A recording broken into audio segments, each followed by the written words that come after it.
Hi students, welcome to IC Academy. So, we will talk about Mama Nadi Select. So, we will talk about ஒரு 12th மட்டும் நீங்க படிச்சிருந்தாலே 50000க்கு மேற்பட்ட வேகன்சிஸோட சரிங்களா நமக்கு அரசு வேலை ஒரு கவர்மெண்ட் ஜாப் வந்து பாத்தீங்கன்னா வெயிட்டிங்ல இருக்கு 50000க்கு மேற்பட்ட வேகன்சிஸ் வெயிட்டிங்ல இருக்கு. சரி இதுக்கான நோட்டிஃபிகேஷன்ஸ் வந்துருச்சா அப்படின்னா இன்னும் வரல, ஆனா வரப்போகுது, கூடிய விரைவில் வரப்போகுது. ஸோ என்ன எக்ஸாம்ஸ் வரப்போகுது, அதுக்கு என்ன மாதிரிலாம் ப்ரிப்பேர் பண்ணும், யார் எலிஜிபிள் எல்லாமே நான் எவ்வளவு தெளிவா சொல்றேன். நான் சொல்ல போற எல்லா எக்ஸாம்ஸுமே நீங்க மினிமம் 12th படிச்சாலே எடுக்கலாம். ஓகே, நான் டீடைலா சொல்லிடுறேன். அதனால மேக்ஸிமம் 12th படிச்சுப்பீங்கன்னு நினைக்கிறேன். எல்லாமே இந்த வீடியோ கொஞ்சம் கடைசி பாருங்க. ஏன்னா ஃபர்ஸ்ட் வருஷம் நம்ம சேனல் வந்தீங்கன்னா மறக்காம சேனல் சப்ஸ்கிரைப் பண்ணி வச்சுக்கோங்க.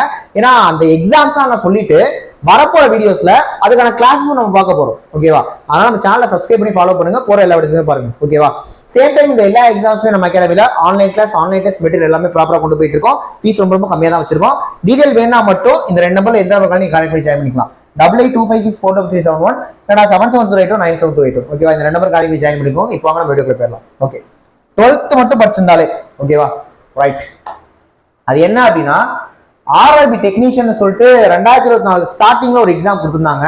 கிட்டத்தட்ட 9000 வேகன்சிஸ் கிட்ட இருந்தது. ஓகேவா, இப்போ இதுக்கு திரும்ப வேகன்சி இன்க்ரீஸ் பண்ணி 14290 வேகன்சி சொல்லியிருக்காங்க ஆர்ஆர்பி டெக்னீஷியன். சார் அப்பயே நோட்டிஃபிகேஷன் வந்துருச்சு அப்படின்னு கேட்டீங்கன்னா திரும்ப அப்ளை பண்றதுக்கான டேட் இனிமேட்டுக்கு ஓபன் பண்ணுவாங்க. ஓகேவா, இப்பயே ஓபன்ல இல்ல, வரப்போற நாட்கள் ஓபன் பண்ணுவாங்க. ஓபன் பண்ணாங்கன்னா இது நீங்க அப்ளை பண்ணிக்கலாம். இந்த ஆர்ஆர்பி டெக்னீஷியன் பொறுத்த வரைக்கும் நீங்க 12th படிச்சதாலே இதுல ஒரு போஸ்ட் இருக்கு. ஓகேவா, ஒரு போஸ்ட் வந்து நீங்க 12th படிச்சாலே எழுதிக்கலாம். இது இல்லாம ஐடிஐ படிச்சவங்க இந்த எக்ஸாமுக்கு எழுதலாம். BSc physics, computer science, IT இந்த எக்ஸாமுக்கு எழுதலாம். பிஇ டிப்ளமோல இசிஇ ட்ரிபிள் சிஎஸ்சி ஐடி படிச்சவங்களும் இந்த எக்ஸாமுக்கு எழுதலாம். அப்ப 12th மட்டும் படிச்சதாலே நீங்க இந்த எக்ஸாம் தாராளமா எழுதலாம். ஓகேவா, இதுக்கு என்ன சார் சிலபஸ் அப்படின்னு கேட்டீங்கன்னா நீங்க 12th முடிச்சிருந்தாலும் சரி, ஐடிஐ முடிச்சிருந்தாலும் சரி, உங்களுக்கு இந்த எக்ஸாம் எலிஜிபிள் தான். ஆனா இதுல இப்ப நீங்க 12th படிச்சீங்க அப்படின்னா நீங்க என்ன படிக்கணும்னா maths, reasoning, general awareness, science இதை மட்டும் படிச்சா போதும். சேம் ஐடிஐ படிச்சவங்களுக்கும் இந்த எக்ஸாம் அதான் சிலபஸ். ஆனா இந்த பிஇ டிப்ளமோ பிஎஸ்சி எல்லாம் வராங்கல்ல அவங்களுக்கு என்ன சிலபஸ் அப்படின்னா அவங்களும் maths, reasoning, science, general awareness படிக்கணும். இதை தாண்டி எலக்ட்ரானிக்ஸோட பேசிக்ஸும் கம்ப்யூட்டர் அப்ளிகேஷனோட பேசிக்ஸ் மட்டும் எக்ஸ்ட்ரா படிக்கணும் அவங்க. புரியுதா? அப்ப 12th படிச்சவங்க இதை மட்டும் படிச்சா போதும். Maths, reasoning, general awareness, science இதை மட்டும் படிச்சா போதும். ஓகேவா, இதை மட்டும் படிச்சீங்கன்னா நீங்க இந்த எக்ஸாம் எலிஜிபிள் தான். இதுக்கு அப்ளை பண்ற ரேட் கொஞ்ச நாள் வச்சு ஓபன் பண்ணுவாங்க, யூஸ் பண்ணிக்கோங்க. இது ஃபர்ஸ்ட். ரெண்டாவது, இது வந்து ஒரு டெக்னிக்கல் எக்ஸாம்னு வச்சுக்கோங்களேன். ஆர்ஆர்பில நான் டெக்னிக்கல் எக்ஸாம்னு மொத்தமா ஒரு 6 லெவல் இருக்கு. ஓகேவா, லெவல் 1, லெவல் 2 and 3, லெவல் 4, 5, 6 அப்படின்னு சொல்லிட்டு இந்த லெவல் 1ன்றது தான் குரூப் டின்னு சொல்லுவாங்க. ஆர்ஆர்பில குரூப் டின்னு சொல்றது லெவல் 1. குரூப் டி பொறுத்த வரைக்கும் 10th படிச்சாலும் எழுதலாம். குரூப் டி பொறுத்த வரைக்கும் 10th படிச்சாலும் எழுதலாம். அப்ப 12th படிச்சிருந்தீங்கன்னா ஆப்வியஸா நீங்க இந்த எக்ஸாம் எலிஜிபிள் தான். லெவல் 1 அப்படிங்கிறது குரூப் டி. இதுக்கு இன்னும் நோட்டிபிகேஷனே வரல. ஓகேவா, நோட்டிபிகேஷன் வரல, வேகன்சி எவ்வளோலாம் தெரியல, வரப்போற நாட்கள்ல தான் வரும். ஆனா இதுக்கு எப்பவுமே வேகன்சி ஹியூஜா வரும். ஓகேவா, வேகன்சி ஹியூஜா வரும். சொல்றேன். ஓகேவா, சொல்றேன் கவனிங்க. லெவல் 2, 3, 4, 5, 6 இந்த 5 லெவலும் சேர்த்து தான் என்டிபிசி அப்படின்னு சொல்லுவாங்க. என்டிபிசின்னு கேள்விப்பட்டிருப்பீங்க, ஆர்ஆர்பி என்டிபிசி. அதுக்கான வேகன்சி இப்போ ரீசெண்டா தான் அப்டேட் பண்ணாங்க. கூடிய விரைவில் இதுக்கான நோட்டிபிகேஷன் வந்துடும். கூடிய விரைவில் இதுக்கான நோட்டிபிகேஷன் வருது. இதுல இந்த லெவல் 2, 3, 4, 5, 6 இந்த 5 லெவலையும் சேர்த்து என்டிபிசின்னு எக்ஸாம் வைப்பாங்க. இதுலயும் இந்த லெவல் 2, 3 இருக்குல்ல, இந்த 2 லெவலுக்கும் நீங்க 12th படிச்சிருந்தாலே போதும். இந்த 2 லெவலுக்கும் 12th படிச்சிருந்தாலே போதும். லெவல் 4, 5, 6க்கு எனி டிகிரி. ஓகே, நீங்க ஒரு டிகிரி படிச்சிருந்தீங்கன்னா இந்த போஸ்ட். அப்ப இப்ப நீங்க 10th முடிச்சுட்டு 12th முடிச்சுட்டு ஒரு டிகிரி மட்டும் முடிச்சிருந்தீங்கன்னு வைங்களேன், நீங்க இந்த 6 லெவலுக்குமே எலிஜிபிள் தான். குரூப் டிக்கு எலிஜிபிள் தான். ஏன்னா 10th படிச்சிருக்கீங்களா, என்டிபிசிக்கு எலிஜிபிள் தான் 12th படிச்சிருக்கோங்க. ஓகேவா, அப்ப இந்த 5 லெவலும் என்டிபிசின்னு சொல்லுவாங்க. இது வந்து 12th, இது வந்து டிகிரி. ஓகேவா, இப்ப 12th மட்டும் இதுல 3445 வேகன்சி கொடுத்துருக்காங்க இந்த 2 லெவலுக்கும். இந்த 4, 5, 6 டிகிரிக்கு 16144 வேகன்சி கொடுத்துருக்காங்க. இதுல மட்டும் மொத்தம் 19590 வேகன்சி இருக்கு. புரியுதா, 19590 வேகன்சி இருக்கு.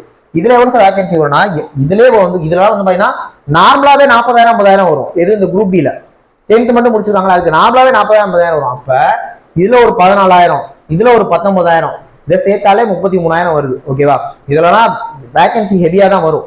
அப்ப எப்படி பார்த்தாலும் 12th மட்டும் எடுத்தீங்கன்னா, ஏன்னா இந்த எல்லா வேகன்சியும் 12th இல்ல, இந்த எல்லா வேகன்சியும் 12th இல்ல அப்படிங்கிறப்ப கூட்டி கழிச்சு பாத்தீங்கன்னா 12th படிச்சவங்களுக்கு தாராளமா ஒரு 50,000க்கு மேல வேகன்சிஸ் ரயில்வேல வெயிட்டிங்ல இருக்கு. ஓகேவா, ரயில்வேல வெயிட்டிங்ல இருக்கு. இப்ப என்னன்னா இதுக்கு வந்து நான் 12th என்ன படிக்க சொன்னேன், maths, reasoning, general awareness, science தானே படிக்க சொன்னேன் 12th படிச்சிருந்தவங்களுக்கு. இந்த என்டிபிசி இருக்குல்ல, இதுல வந்து 2 ஸ்டேஜ் இருக்கும். CBT1, CBT2 2 லெவல் இருக்கும். முதல் ஸ்டேஜ் கிளியர் பண்ணா செகண்ட் ஸ்டேஜ் போலாம். செகண்ட் ஸ்டேஜ் பாஸ் பண்ணாதான் வேலை இருக்கும். அப்புறமா ஒரு சில ஃபார்மாலிட்டிஸ் இருக்கு சொல்றேன். இந்த 2 லெவலுக்குமே maths, reasoning, general awareness, science தான் நீங்க படிக்கணும். இந்த குரூப் டிங்கிறது சிங்கிள் எக்ஸாம். இது ஒரே எக்ஸாம் தான், கிளியர் பண்ண வேலை. எது இந்த குரூப் டின்னு சொல்றது? இதுக்குமே maths, reasoning, general awareness, science தான் படிக்கணும். அப்ப 12th படிச்ச ஸ்டூடெண்ட்ஸ் கிளியரா இருங்க, கிளியரான ஐடியால இருங்க. இந்த எக்ஸாமுக்கும் நீங்க படிக்க போறது maths, reasoning, science, general awareness தான். இதுக்கும் maths, reasoning, general awareness, science தான். அப்ப maths, reasoning, general awareness, science இதை கொஞ்சம் கிளியரா படிங்க. சாலிடா வேகன்சி இருக்கு. இதுக்கும் 12th எலிஜிபிள், இதுக்கும் 12th எலிஜிபிள், இதுக்கு 12th எலிஜிபிள். இதை சேர்த்து தான் NTPC வைப்பாங்க. ஓகே, ஸோ கொஞ்சம் ப்ரிப்பேர்டா இருங்க. 1, 2, 1000, 2000 வரல, எல்லாம் 10,000, 15,000, 20,000 வருது வேகன்சிஸ்.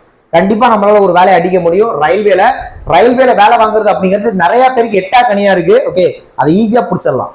ப்ரிப்பேர் பண்ணீங்கன்னா அடிக்கலாம். ஓகே, ஸோ அதுக்கான கிளாஸஸ் நம்மள்ட்ட அவைலபிளா இருக்கு. ஜாயின் பண்ண நினைக்கிறவங்க இந்த 2 நம்பர்ல ஏதாவது நம்பர் கான்டெக்ட் பண்ணி ஜாயின் பண்ணிக்கோங்க. ஃபீஸ் கம்மியாக தான் வச்சிருக்கோம். ஓகே, சும்மா 2000, 3000 அப்படி தான் வச்சிருக்கோம் ஃபீஸ்.